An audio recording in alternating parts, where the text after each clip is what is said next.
참당함이라고 하는 이 절은 신라시대 때 세워진 절로서 천년고찰의 사찰로서 참당함이 최초에 세워진 절이에요.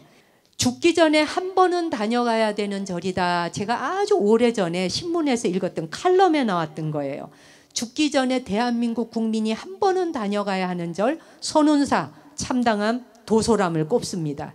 그 이유가 동백이 500년, 600년 동 이 나무들이 3,000그루가 되는 것이 거의 5,000여 평에 해당하는 것이 한순간에 꽃이 필 때 한순간에 꽃이 피는 것을 부처님도 모른다 그랬어요. 자신의 허물과 잘못을 참회한 사람의 눈에 보인다 그랬어요. 일시에 번뇌를 다 타파하고 한순간에 다 번뇌를 타파하고 그리고는 모든 이 허물과 잘못을 참회하고 새로운 새 삶을 얻는 절을 상징하는 곳들입니다. 이 세 개의 사찰이 새로 태어나는 절이에요. 언제? 매 순간. 그래서 지장도량은 새로 태어나는 절을 지장도량이라 그래요. 참회하지 않는 자에게 새 삶은 허락되지 않거든요. 진심으로 참회하고 진심으로 뉘우친 자에게 새싹이 돋아나는 거예요. 지장도량, 지장보살님, 주인공, 그 다음에 지장경. 지장경이라고 하는 경에는 물론 효경이라고 많이 나타나 있어요. 효도하는 경이다. 돌아가신 부모님과 조상님들의 그 허물이 있다면 그들을 고통으로부터 구원해서 그리고서는 극락왕생하도록 한다. 이런 얘기를 하지만 지장보살님이나 지장경에 대한 걸 그 정도 수준으로 생각해서는 안 되는 거예요. 마야 부인이 바로 지장보살님에게 여쭈어요. 질문을 합니다. 도대체 이 세상에 살아가는 중생들은 어떤 죄업을 짓고 또한 그 죄업으로부터 어떤 과보를 받습니까? 라고 마야 부인이 지장보살님에게 여쭈어요. 그게 지장경에 나와요. 그렇죠? 무슨 죄를 그렇게 짓고 그 죄업은 어떻게 벗어날 수 있습니까? 라고 여쭙는 질문을 합니다. 그러니까 이 말은 뭐냐? 지장경은 사는 게 어째서 이토록 고통스러운 것입니까? 어째서 이토록 가난에서 벗어나기 어려운 것인가요? 인간관계는 또한 왜 이렇게 힘든 건가요? 삶이라는 건 왜 이렇게 지옥 속에서 살 수밖에 없나요? 이런 궁금증에 대한 질문을 하는 것이 지장경이에요. 그러면 그 지장경에 대해서 이제 갖은 지옥이 다 나옵니다. 살생한 사람이 가는 지옥, 도둑질한 사람이 가는 지옥, 이루이루 헤아릴 수 없는 갖은 지옥 풍경이 다 보이는 게 지장경이에요.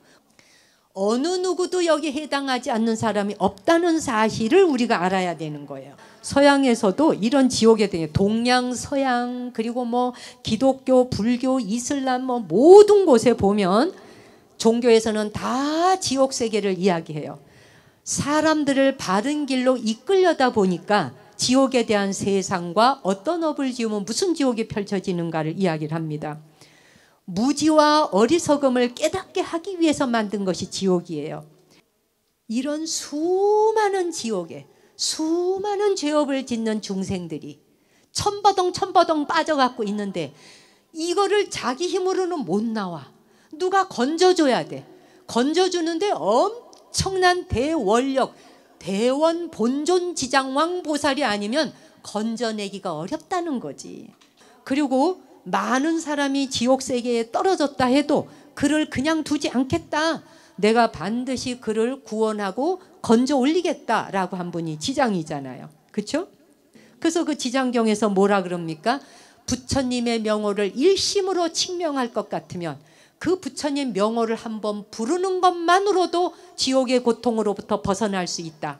이게 엄청난 희망이잖아요. 만남에는 3가지가 있다 그랬어요. 이제 지금 요 이야기가 하이라이트예요.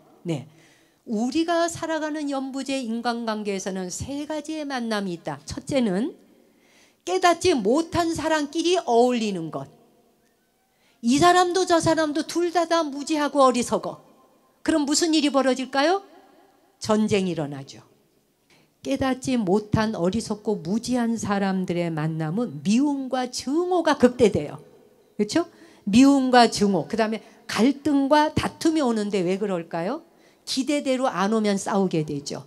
논어강독에 보면 미움은 혼란을 불러오는데 그게 무슨 소리냐? 내가 처한 사실이 가난해. 내가 가난한 사람이다 보면은 가난이 싫어. 양심껏 열심히 일해서 사는 게 아니라 도둑의 마음이 일어나. 그것이 바로 혼란이에요. 이게 어리석은 사람끼리 만나서 어리석게 살아가는 사람은 가난에 대한 미움이, 가난에 대한 싫어함이 나로 하여금 허물과 죄를 짓게 한다는 거죠. 누군가 사람을 딱 봤는데 인간답지가 않아. 저거 사람 같지가 않은 거야. 인간답지 않은 짓을 하는 사람을 볼 때 지나치게 혐오하고 미워하는 마음이 일어나요. 그럴 때 그 미움은 곧 우리에게 뭘 하게 한다? 폭력을 써도 된다라고 생각한다. 그리고 그것이 전혀 미안하지 않아요. 근데 세상에는 이런 참교육이 필요하기도 해요. 그렇죠? 예, 권선징악의 차원에서 필요는 한데 중요한 건 뭐냐? 이것이 증오심과 극도의 미움에서 하게 될 때는 뭘 가져온다? 보복과 복수심이 불타오르게 한다. 보복과 복수심이 불타오르게 하기 때문에 무지한 사람들끼리 만나서 미움이 미움으로 가게 될 때는 원망과 원망은 끝이 나지 않는다. 이게 부처님 말씀이잖아요. 그 다음 두 번째가 이제 깨달은 사랑과 아직 공부 중이고 깨닫지 못한 사람의 만남이 있어요. 두 번째 만남이. 깨달은 자에게는 그쵸? 남자 여자 없고 그쵸? 나이가 많다 적다 없고 뭐 잘난 사람 똑똑한 사람 없고 미운 사람 이뻐하는 사람 없어요. 이름일 뿐인 거예요. 근데 우리는 어떻게 돼? 못 깨달다 보니까 그 이름에 걸려가지고 이름에만 걸리나요? 상에 걸리죠. 비유를 하나 들어볼게요. 간단하게 이게 무슨 말인지 이해하기 쉽도록. 자, 오늘 여기 참당함을 오기 위해서 아침에 일어나서 뭐 옷을 이렇게 입는데 좀 새로 산 이쁜 옷을 하나를 탁 입었어요. 이쁜 옷을 입고 좀 머리도 이렇게 따듬고 뭐 이렇게 하고 나가니까 남편이 똑 볼 때 저게 좀 의심스러워. 그러다 보면은 그런 인과적인 편견과 감정을 더 씌워서 바라보는 거예요. 이게 우리가 훈숙되고 훈련되어 온 업병이에요. 그런데 실제 이 세상은 그렇게 이루어져 있지 않다는 거예요. 인과적으로 이루어져 있는 게 아니라 그냥 일어나는 상관관계가 더 많다는 거예요. 상관관계가 더 많다고 하는 거를 알고 이해하기 시작해야 전쟁과 싸움을 끝낼 수 있게 된다는 거예요. 이제 끝으로 마지막, 깨달은 사람과 깨달은 사람이 만나요. 깨달은 사람과 깨달은 사람은 수도 없이 많아. 깨달은 사람들끼리는 서로 원한과 원망과 모든 게 다 끝났어요. 참회도 다 끝났고 완전히 니바나, 열반을 경험하는 거예요. 그래서 끝으로 제가 사리불 존자님의 일생에 나오는 이야기 중에 존자님이 열반에 드실 때 붓다에게 세종께 드리는 말씀으로 마무리하겠습니다. 사리불 존자가 반야심경의 주인공이잖아요. 매일 독송하잖아. 사리불이 누구냐는 거죠. 근데 사리불이 깨달음을 얻고 나서 그 다음에 어느 때가 되었어요. 내가 열반에 먼저 들어야 되는가, 스승 부처님께서 먼저 열반에 들어야 되는가를 삼매 속에서 딱 알아요. 근데 부처님 앞에 자기가 열반에 들어야 돼. 그것이 스승을 위한 최고의 예경이라는 걸 알게 돼요. 그래서 삼매에서 깨어나서 부처님 앞에 나아가기 전에 방정리부터 합니다.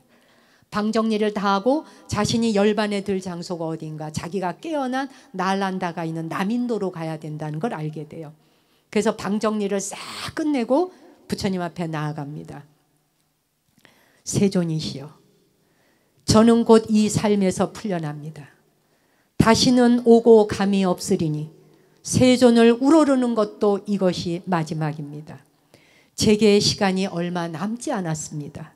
일주일만 지나면 이 짐 다 벗고 이 몸을 누이게 될 것입니다.